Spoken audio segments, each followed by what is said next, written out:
પકોડી hello મિત્રો, આજે તો બનાવી છે ઘરે પકોડી અને રવિવાર એટલે બનાવી છે શિવ ચાંદની પકોડી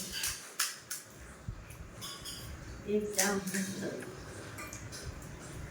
ત્રણ ભાવ પણ શિવની પકોડી ના ખવાય આપણે મત ખવાય વેલા ઉઠવું પડે ભાઈ કેમ કામ નવડું મેં ઠું આવ્યા મને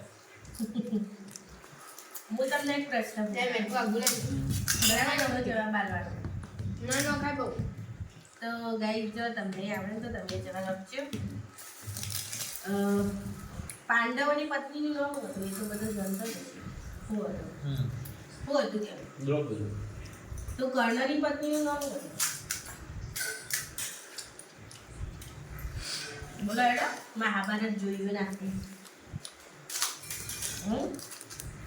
સત્સંગ કરો રોજ અડધો કલાક. એવું સાઈડ હીરો ને પત્નીનું નામ હવે યાદ ના રાખે એ સાઈડ હીરો કોઈ સાઈડ હીરો નતા. એ દુર્યોધનની ટીમમાં જ હતા. કર્ણ એટલે કુંતીપુત્ર સૂર્યપુત્ર હતા. પણ તઈ ત્યાં પત્ની હતી કે ખબર નહીં એવું કોઈ એક શુક્લા હતી હોશિયારી હતી ને એક સુપ્રિયા હા હતી. એ સુપ્રિયા હા સુપ્રિયા એટલે તમારા કરતા હું વધારે રાખું. હા ભાઈ એટલે તમારા કરતા જ્ઞાન મને વધારે. બરાબર? હવે એમ ના કહેતા કે તને ખબર ના પડે.